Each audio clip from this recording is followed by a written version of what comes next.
trabajar el sistema endocrino, comenzando rápidamente.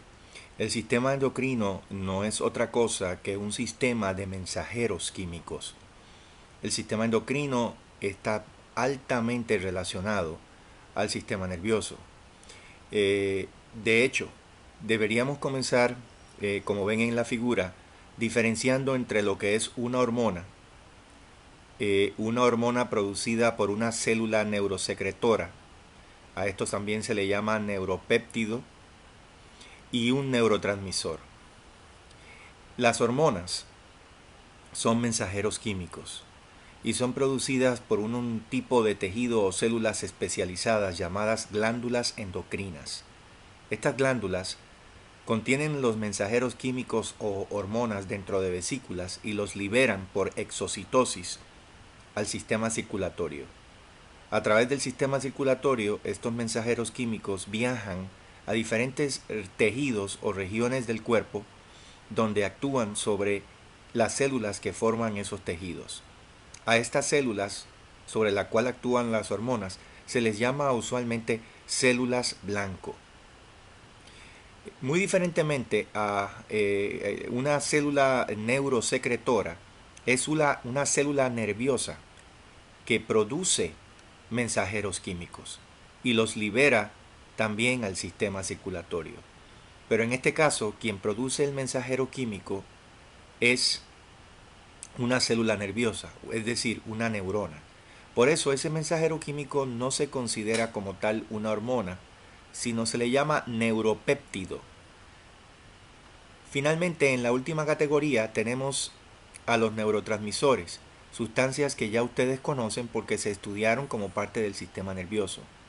Los neurotransmisores son liberados por neuronas en sinapsis con otras neuronas, es decir, por células nerviosas en sinapsis con células nerviosas. El sistema endocrino estudia básicamente las hormonas que son liberadas por glándulas endocrinas. Una glándula endocrina, como mencioné antes, libera el mensajero químico directo al sistema circulatorio, mientras que una glándula exocrina lo libera al exterior o a una cavidad. Estudiando las hormonas liberadas por glándulas endocrinas, las podemos clasificar en dos grupos: hormonas que son hidrosolubles, es decir, hormonas que son solubles en agua. Estas hormonas usualmente son proteínas o se derivan de grupos amino. La manera de actuar de estas hormonas es que cuando llegan a la célula blanco, como se puede apreciar aquí, la hormona se pega a una proteína receptora en la membrana de la célula blanco. Este evento de pegarse a una proteína receptora en la membrana de la célula blanco produce un cambio químico que activa una enzima y una reacción donde el ATP pierde un fosfato y se convierte en adenina monofosfatada cíclica, porque eventualmente va a recuperar ese fosfato. Pero al convertirse en adenina monofosfatada cíclica, esa AMP sirve como una especie de segundo mensajero que ocasiona los cambios en las células blancos que la hormona quiere promover. Por ejemplo, cuando esta hormona llega aquí y se pega a la proteína receptora, el efecto que tiene en la célula blanco es de romper, la célula blanco rompe glucagógeno y lo convierte a unidades de glucosa. Esta podría ser una célula del hígado, por ejemplo, o una célula de tus músculos voluntarios que almacenan glucógeno. Así que vemos el efecto que tiene sobre la célula blanco. Otro efecto que tendría, que no aparece ilustrado aquí, es que el segundo mensajero también puede influenciar la transcripción y traducción de una enzima proteína que produciría también el efecto deseado en la célula blanco. De manera que una hormona hidrosoluble puede actuar sobre la célula blanco de dos maneras, dependiendo del tipo de célula blanco a la que se pegue. Recuerda que esto aplica para hormonas hidrosolubles, es decir, hormonas solubles en agua y que son de origen proteínico o poseen grupos aminos en sus estructuras. Por otro lado, las hormonas que son liposolubles, es decir, que son solubles en lípidos, por esa razón son capaces de atravesar la membrana de la célula blanco, que está, como recordarás, compuesta de fosfolípidos. Y esa hormona y lípido soluble atraviesa esa membrana y se pega a un receptor en el citoplasma. Una vez que se pega a ese receptor, entra al núcleo de la célula blanco y directamente afecta la transcripción y la traducción para formar una proteína enzima que es la que promueve la actividad de la célula blanco. De esta manera, las diferencias entre una hormona hidrosoluble y lipidosoluble son varias. La primera, como viste, es que la hormona hidrosoluble no puede penetrar la célula blanco y su función la realiza pegándose a un receptor fuera de la membrana, contrario a las hormonas lipidosolubles. La segunda diferencia es que la hormona hidrosoluble utiliza un segundo mensajero en el citoplasma para ejercer su función sobre la célula blanco, muy diferente a la hormona lipidosoluble, que es capaz de entrar al citoplasma y luego al núcleo para afectar directamente la transcripción de la proteína enzima que va a ejercer el efecto sobre la célula blanco. Pasemos ahora a examinar las glándulas endocrinas que tiene el ser humano. Antes de eso, tenemos que aclarar que el hipotálamo no pertenece al sistema endocrino. Como recordarás, el hipotálamo pertenece al sistema nervioso central. El hipotálamo es como el director de orquesta que monitorea la actividad de todas las hormonas en el cuerpo humano y las controla, muchas veces utilizando un mecanismo de retroalimentación negativa. Pero el resto de las glándulas que ves en este diagrama son glándulas endocrinas. Una glándula endocrina sumamente importante es la pituitaria. Además de la pituitaria, tienes la glándula pineal, la glándula tiroide, las glándulas paratiroides que están ubicadas sobre la tiroide, la glándula del timo, las glándulas adrenales, el páncreas, y por supuesto las gónadas, que actúan también como glándulas produciendo hormonas, en el caso de las hembras los ovarios y en el caso de los machos los testículos. Al empezar a estudiar las glándulas endocrinas, comencemos con la pituitaria, que en este diagrama puedes ver su ubicación justo debajo del hipotálamo en el sistema nervioso central. La glándula endocrina pituitaria está dividida en dos regiones o lóbulos: la pituitaria anterior, también llamada hipófisis, y la pituitaria posterior, también llamada adenohipófisis. Comencemos a estudiar la pituitaria posterior. La pituitaria posterior almacena y libera dos hormonas. Esta ya la conoces, ADH, vasopresina, también llamada así, y la otra es oxitocina. Ambas, como dije, son almacenadas y liberadas por la pituitaria posterior. Sin embargo, ambas hormonas no son producidas por la pituitaria posterior, sino por células neurosecretoras del hipotálamo. Así que estas hormonas podrían caer dentro de la categoría de neuropéptidos y no de hormonas, pero su acción es similar a la de un mensajero químico. Vamos a revisar el efecto que tiene o la función que tiene ADH y oxitocina y sobre qué células blanco actúan. Comencemos con la oxitocina, una hormona sumamente interesante porque no solamente está presente en hembras, sino también en machos. Las células del hipotálamo la producen y la envían a la pituitaria posterior, donde es almacenada. La oxitocina tiene efectos diferentes en machos y en hembras, y efectos similares también en ambos. Por ejemplo, en las hembras, la oxitocina controla la liberación de leche por las glándulas mamarias y además las contracciones de los músculos del útero durante el parto. Pero además de eso, tanto en hembras como en macho, la oxitocina también influencia el comportamiento relacionado al cuidado parental, actividad sexual y enlace con la pareja en algunos animales para mantener la pareja, la sensación de la necesidad de mantener la pareja en algunos animales. Esa es la función de oxitocina. En el caso de la ADH, no es una hormona extraña a nosotros porque al estudiar el sistema excretor hablamos sobre la ADH y la función que ejerce sobre los túbulos, el túbulo colector del riñón, aumentando la reabsorción de agua. La ADH puede ser desactivada por varias sustancias, como recordarás. El alcohol también puede ser desactivada por temperaturas frías o por emociones demasiado fuertes. Y esto se debe, como dije, a la conexión que existe entre el sistema endocrino y el sistema nervioso central a través del hipotálamo.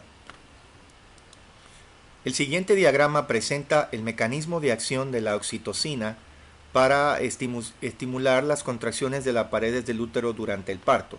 Veamos cómo funciona. Como puedes ver, el bebé está moviéndose y dirigiéndose hacia el cuello, haciendo presión sobre el cuello de la cervix. El cuello que es la cervix, el bebé se encuentra en la matriz y está haciendo presión sobre ese cuello o cervix. Y ese cuello empieza a estirarse. Esto provoca unos impulsos nerviosos que son enviados al hipotálamo. Luego el hipotálamo envía impulsos a la pituitaria posterior, donde la oxitocina se encuentra almacenada. El siguiente paso es que la pituitaria posterior libere oxitocina hacia la sangre. La oxitocina viaja a los músculos de las paredes que forman las paredes del útero. El útero responde a la oxitocina contrayéndose de forma vigorosa. Y por último, cuando el bebé finalmente sale a través del cuello de la matriz, por la cervix, el ciclo de retroalimentación positiva se rompe y se deja de liberar oxitocina. Mientras haya contracciones, a mayor cantidad de contracciones, mayor cantidad de oxitocina es liberada. Esto es un mecanismo de retroalimentación positiva. Pasemos ahora a trabajar las hormonas que son producidas por la pituitaria anterior. La pituitaria anterior, a diferencia de la pituitaria posterior, produce y almacena y libera las hormonas que contiene. Sin embargo, la producción y la liberación están controladas por el hipotálamo. El hipotálamo libera unas sustancias llamadas factores de liberación. Cada vez que el hipotálamo detecta un desbalance en la cantidad de hormonas en el cuerpo humano, de ciertas hormonas, libera estos factores de liberación, haciendo que la pituitaria anterior libere la hormona correspondiente. Cada hormona que se encuentra en la pituitaria anterior tiene un factor de liberación específico. Otro aspecto interesante de las hormonas que son producidas y liberadas por la pituitaria anterior es que algunas de estas hormonas, al ser liberadas a la sangre, van a viajar por el cuerpo para llegar a otras glándulas endocrinas y estimular a otras glándulas endocrinas a que produzcan otras hormonas. Es decir, el control de algunas hormonas que produce la pituitaria anterior es sobre otras glándulas endocrinas en el cuerpo para que produzcan a su vez otras hormonas. Es por eso que muchas de estas hormonas de la pituitaria anterior son hormonas tróficas. Cuando controlan la producción de hormonas por otras glándulas endocrinas, se llaman hormonas tróficas. Las hormonas no tróficas ejercen su efecto directamente sobre otros tejidos que no son glándulas endocrinas. La pituitaria anterior libera ambos tipos de hormonas, hormonas tróficas y hormonas no tróficas. Algunas hormonas tróficas liberadas por la pituitaria anterior son las siguientes: la ACTH, la TSH,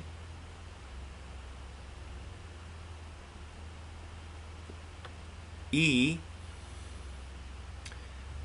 la FSH y LH. Estas son hormonas tróficas liberadas por la pituitaria anterior. Hay unas hormonas que son no tróficas, pero algunas de ellas, como por ejemplo la hormona del crecimiento, puede ser no trófica en la mayoría de los tejidos y trófica en algunos. Esta es la excepción a la regla, la hormona del crecimiento. Comencemos entonces viendo cada una de estas hormonas y la función que tienen. Empecemos por la prolactina. La prolactina, como todas las hormonas de esta pituitaria anterior, es estimulada su liberación y producción por células del hipotálamo. Las neuronas del hipotálamo, las células neurosecretoras, liberan un factor de liberación llamado hormona liberadora de prolactina. Esa hormona liberadora de prolactina viaja por las células secretoras del hipotálamo hasta alcanzar la pituitaria anterior y estimula a la pituitaria anterior a producir y a liberar prolactina. ¿Qué función tiene la prolactina? La prolactina estimula la producción de leche por las glándulas mamarias. Recordarás que la oxitocina estimulaba su liberación, pues la prolactina estimula su producción por las glándulas mamarias. Pensarás también que por esa razón quizá los machos no producen prolactina, y estás equivocado. Los machos pueden producir prolactina. En niveles exagerados y altos, la prolactina puede causar problemas a los hombres, pero en los niveles normales, la prolactina ayuda al proceso de formación de espermatozoides o espermatogénesis. Otra hormona importante es la hormona estimuladora de los melanocitos. Esta hormona, su principal función es obviamente, de estimular la formación de los melanocitos en las células llamadas melanosomas de la epidermis. Eso lo habíamos estudiado. En anfibios, peces y reptiles, obviamente la hormona estimuladora de los melanocitos controla el color de la piel de estos animales, controlando la distribución de pigmento en la misma epidermis. En mamíferos, además, la hormona estimuladora de los melanocitos funciona en la sensación de hambre, en procesos metabólicos y también en el color de la piel. Es bien importante desde el punto de vista médico porque ha probado ser de una importancia crucial en el cerebro de los mamíferos. Se ha encontrado, por ejemplo, que a nivel cerebral la hormona estimuladora de los melanocitos tiene que ver mucho en el control del metabolismo de las grasas. También, si se manejan bien sus receptores, puede inclusive utilizarse para disminuir severamente el apetito. Hasta ahora hemos estudiado dos hormonas, la prolactina y la hormona estimuladora de melanocitos. Ambas son hormonas no tróficas. Pero la tercera hormona, la hormona del crecimiento, esta hormona estimula no solamente el crecimiento, pero lo hace a través de efectos tróficos y efectos no tróficos. La principal célula blanco de esta hormona, donde actúa, son las células del hígado, que responden liberando un factor llamado factor IGF, que en español sería factores de crecimiento parecidos a insulina. Estos factores de crecimiento parecidos a insulina circulan en la sangre y directamente estimulan el crecimiento del cartílago y del hueso. Parece que estos factores juegan un papel crucial en el envejecimiento de muchas especies de animales. En la ausencia de hormona de crecimiento, el esqueleto de un animal inmaduro deja de crecer. La hormona de crecimiento también ejerce diversos efectos metabólicos que tienden a elevar los niveles de glucosa y por lo tanto es lo contrario a los efectos de la insulina. Muchos sujetos suelen producir niveles excesivamente altos de hormona de crecimiento. Una hipersecreción de esta hormona puede provocar problemas, especialmente si ocurre durante la infancia, porque puede llevar a un desarrollo de lo que se conoce como gigantismo, en el cual la persona crece de una manera anormalmente alta, tan alta como por ejemplo 8 pies, y a pesar de que las proporciones corporales permanecen relativamente normales, la persona tiene una estatura completamente anormal. Cuando el exceso de producción de hormona de crecimiento ocurre en la etapa adulta, sin embargo, se estimula un crecimiento óseo en algunos pocos tejidos que todavía responden a la hormona. Eh, estos tejidos que todavía responden a la hormona predominan en la cara, las manos y los pies. El resultado es un sobrecrecimiento de las extremidades que se conoce como acromegalia, del griego acros, extremo, y mega, grande. Las personas que sufren de acromegalia tienen una estatura normal, pero con algunas facciones de su cuerpo totalmente exageradamente grandes. De la misma manera que la hipersecreción puede provocar problemas, una producción excesivamente baja o hiposecreción de la hormona de crecimiento también puede llevar a complicaciones. Cuando ocurre durante la infancia, el crecimiento de los huesos largos se atrasa y esto puede llevar a sufrir de lo que se conoce como enanismo pituitario. Los individuos con este desorden, en su mayoría, tienen un cuerpo proporcionado, pero no pasan de una estatura de 4 pies. Si esta condición se diagnostica antes de la pubertad, el enanismo pituitario puede ser tratado exitosamente con hormona de crecimiento humano.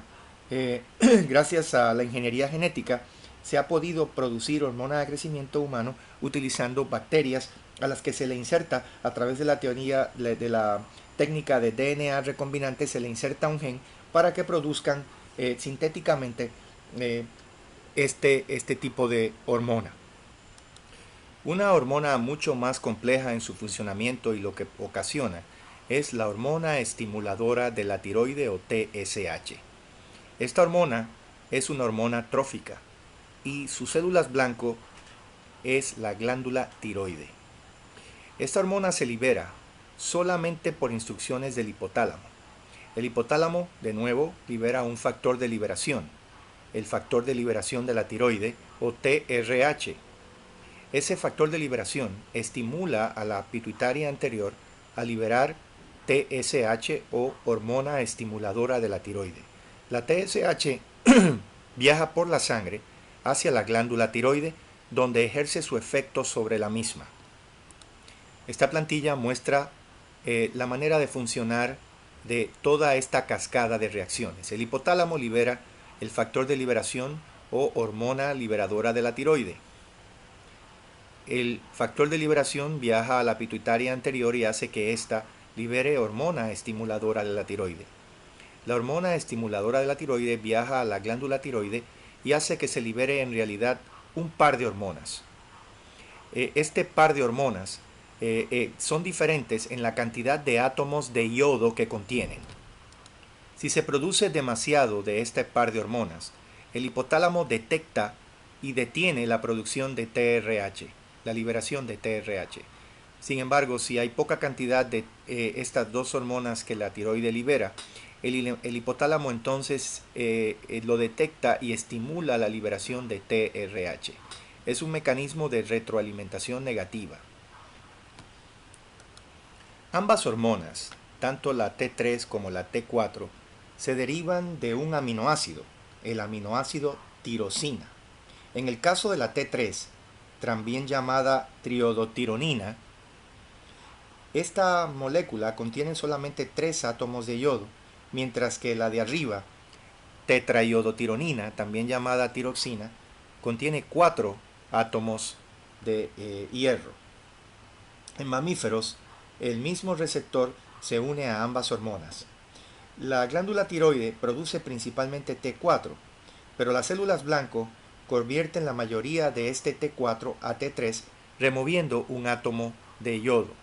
Cuando la T4 llega a la célula blanco, las moléculas de T4 llegan a la célula blanco y hacen contacto con esta, un átomo de yodo abandona la molécula convirtiéndose en T3. A pesar de que el yodo se obtiene fácilmente de alimentos como los mariscos o la sal iodada, la gente en muchas partes del mundo sufre de una dieta inadecuada de yodo. Sin suficiente yodo, la glándula tiroide no puede construir cantidades adecuadas de T3 y T4. Y los niveles que resultan tan bajos en la sangre de esto no pueden ejercer el control de retroalimentación negativa normal sobre el hipotálamo y la pituitaria anterior. Como consecuencia de esto, la pituitaria continúa produciendo TSH. Estos niveles elevados de TSH pueden causar un agrandamiento de la glándula tiroide que resulta en una condición llamada en español bocio exoftálmico. Bocio exoftálmico. Una característica que le da a la persona que la sufre un cuello exageradamente inflamado e hinchado. Todo porque el hipotálamo interpreta que no hay suficientes niveles normales de T3 y T4 y continúa produciendo TRH para que la glándula pituitaria libere TSH y estimule a la tiroide. Esta estimulación de la tiroide provoca su agrandamiento porque es una estimulación exagerada sobre las células de la tiroide. Los seres humanos y otros vertebrados requieren de las hormonas de la tiroide para el funcionamiento normal de las células que forman los huesos, es decir, los osteoblastos, al igual que para la ramificación de células nerviosas durante el desarrollo embriónico del cerebro. En seres humanos puede darse una condición llamada hipotiroidismo congenital, una condición heredada donde hay una deficiencia de tiroide. Esto ocasiona un crecimiento del esqueleto marcadamente retardado y pobre desarrollo mental. Estos defectos pueden ser evitados, al menos parcialmente, si se trata con hormonas tiroides esta deficiencia temprano en la infancia. La deficiencia de sodio en niños también puede causar el mismo defecto, pero se puede prevenir fácilmente utilizando sal iodada en la preparación de los alimentos.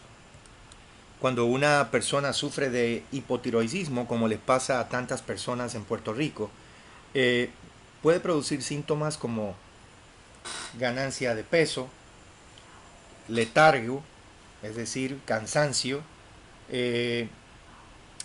Otra cosa que puede ocasionar es una intolerancia al frío en adultos. Pero al igual que el hipotiroidismo, el hipertiroidismo puede ocasionar problemas. El hipertiroidismo puede llevar a una temperatura corporal demasiado alta, sudor profuso, pérdida de peso, irritabilidad y hipertensión. La forma más común de hipertiroidismo es una condición llamada enfermedad de Graves, donde la persona tiene los ojos brotados debido a la acumulación de fluido detrás de los ojos. Esto es un síntoma típico. En esta enfermedad, que es una enfermedad autoinmune, el cuerpo produce anticuerpos que se pegan para activar el receptor para TSH. El resultado es que se produce hormona tiroide de forma constante y eso provoca el hipertiroidismo. Sobre la hormona tiroide, existe una zona de tejido diferenciada en otro tipo de glándula endocrina.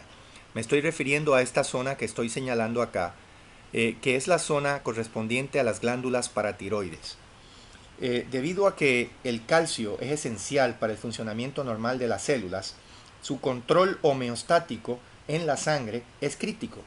Si los niveles de calcio disminuyen sustancialmente, tú sabes que los músculos esqueletales empiezan a contraerse sin control y en una condición que puede ser fatal llamado tétano. Si los niveles de calcio se elevan demasiado, el fosfato de calcio se precipita y se puede formar en los tejidos corporales y se puede acumular allí dañando los órganos.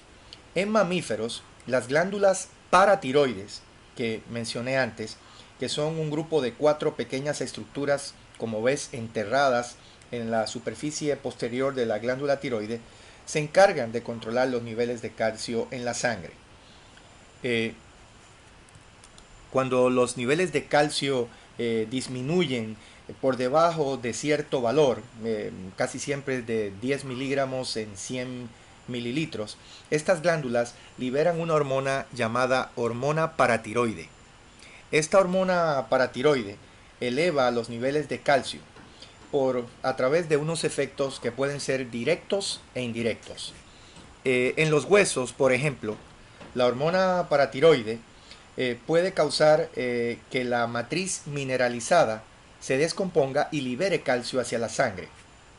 En el caso de los riñones, por ejemplo, la hormona paratiroide estimula la reabsorción de calcio a través de los túbulos renales, el túbulo contorneado distal y el túbulo contorneado próximo.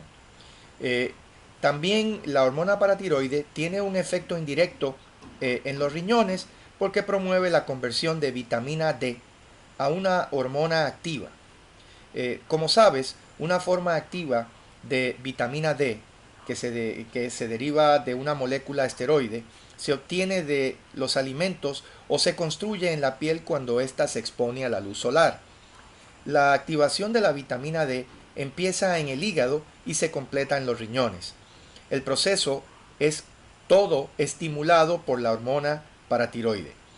Esta forma activa de la vitamina D actúa directamente sobre los intestinos, como puedes ver en el diagrama. Cuando la forma activa actúa sobre los intestinos, estimula la reabsorción de calcio del alimento y así aumenta el efecto de la hormona paratiroide. A medida que los niveles de calcio se elevan, un mecanismo de retroalimentación negativa inhibe que se siga liberando la hormona paratiroide por las glándulas paratiroides. Como puedes ver aquí, ese mecanismo de retroalimentación negativa tiene que ver con una hormona que es producida por la glándula tiroide y que se conoce como calcitonina. Cuando se libera calcitonina, esta vez por la glándula tiroide, la calcitonina estimula que el calcio se deposite en los huesos y se mineralice. Además de eso, reduce la reabsorción de calcio en los riñones, perdiéndose más calcio en la orina. Y de nuevo los niveles de calcio entonces disminuyen a la normalidad. Así que el trabajo conjunto de la hormona paratiroide y la calcitonina mantienen los niveles de calcio en la sangre en unos valores completamente normales. Prácticamente hemos estudiado los efectos de casi todas las hormonas liberadas por la pituitaria anterior. Como has visto, algunos de estos efectos son directos sobre células blanco como el hígado, como los huesos, el cartílago, mientras que otras actúan sobre otras glándulas endocrinas como por ejemplo la tiroide o inclusive, como vas a ver en un momento, los testículos o los ovarios, que son también otras glándulas endocrinas. Vamos a pasar a estudiar una de estas hormonas tróficas que también es producida por la pituitaria anterior. Me refiero a la ACTH. En español esto se traduciría como hormona adrenocorticotrópica. Hormona adrenocorticotrópica. Su efecto es sobre la corteza adrenal. Y la corteza adrenal va a actuar como glándula endocrina liberando otra hormona. Veamos. Las glándulas adrenales se encuentran localizadas sobre los riñones. La capa de tejido más externa de la glándula adrenal es llamada corteza y la más interna se llama médula. La capa más externa, la corteza, es la que está bajo control de la pituitaria anterior, a través de la hormona adrenocorticotrópica. Bajo situaciones de estrés, el hipotálamo envía factores de liberación a la pituitaria anterior para que libere por la sangre hormona adrenocorticotrópica que viaja hasta la corteza adrenal. En dicha corteza, las células de esa corteza liberan, en respuesta, mineralocorticoides y glucocorticoides. Como ejemplos de mineralocorticoide y glucocorticoide, tenemos a aldosterona, que es un mineralocorticoide cuya función la conoces y sabes que es ejercida sobre los riñones. También como glucocorticoide tenemos a cortisol. De la función ejercida por cortisol hablaremos más tarde. Esta plantilla ilustra los efectos generales de los mineralocorticoides y de los glucocorticoides sobre las células del cuerpo. Durante una respuesta de estrés, los mineralocorticoides retienen o promueven la retención de sodio y agua por los riñones. Además de eso, aumentan la presión y el volumen de la sangre. En el caso de los glucocorticoides, los efectos bajo el estrés son un aumento en los niveles de azúcar en la sangre y el hecho de que las proteínas se rompen, al igual que las grasas, para extraerle la energía en los enlaces y utilizarlas en los músculos y otras regiones del cuerpo durante la situación de estrés.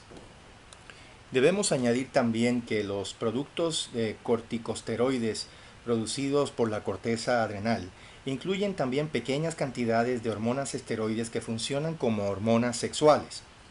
Las diferencias estructurales pequeñas entre estas hormonas esteroides están asociadas con diferencias principales en sus efectos. Las hormonas sexuales producidas por la corteza adrenal son principalmente hormonas que se les llama hormonas del hombre, ¿verdad? Andrógenos, con pequeñas cantidades de hormonas femeninas, estrógenos y progestinas. Hay evidencia de que los andrógenos adrenales son los responsables del impulso sexual en las hembras adultas, pero a pesar de eso, las funciones fisiológicas de las hormonas sexuales adrenales todavía no se entiende muy bien.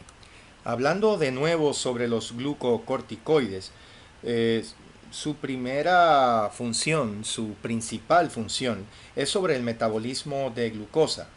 Lo que hacen es que aumentan la movilización de energía, teniendo unos efectos sobre la hormona, glucagógeno del páncreas.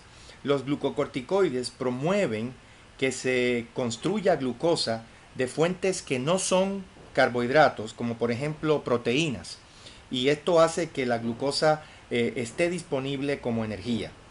Los glucocorticoides, como por ejemplo el cortisol, el cortisol actúa sobre los músculos esqueletales. Cuando actúa sobre los músculos esqueletales, causa el rompimiento de las proteínas que se encuentran en ese músculo. Los aminoácidos que se forman son transportados al hígado y a los riñones, donde se convierten a glucosa y se liberan hacia la sangre. La producción de glucosa a partir de proteínas musculares provee una energía inmediata circulante cuando el cuerpo requiere más glucosa de la que el hígado puede movilizar o proveer de sus reservas de glucógeno. Cuando los glucocorticoides están en el cuerpo en niveles que son que van por encima de los niveles normales, lo que pueden causar es que ciertos componentes de tu sistema inmunológico se anulen. Debido a esto, el efecto antiinflamatorio que tienen los glucocorticoides se utiliza mucho para tratar enfermedades como la artritis, ¿verdad? Enfermedades inflamatorias. Sin embargo, el uso a largo plazo de estos glucocorticoides como antiinflamatorios puede causar efectos secundarios serios y que se reflejan en la actividad potente que tienen sobre el metabolismo. Eh, Hay, por ejemplo, drogas que son antiinflamatorias, pero que no son esteroides, como por ejemplo la aspirina o el ibuprofén, que generalmente se prefieren para tratar condiciones inflamatorias crónicas en lugar de utilizar drogas glucocorticoides. Si te fijas en esta plantilla, la diferencia entre las hormonas que produce la corteza adrenal y la que produce la médula adrenal, corteza, médula, es el efecto que tienen sobre la situación de estrés. Ambas se van a liberar bajo situaciones de estrés. La diferencia es que las hormonas que son liberadas por la corteza actúan o tienen un efecto más prolongado eh, bajo condiciones de tensión prolongada. Mientras que las hormonas que liberan la médula adrenal actúan en situaciones extremadamente rápidas de emergencia, de estrés provocado por situaciones de extremada emergencia y situaciones que son rápidas.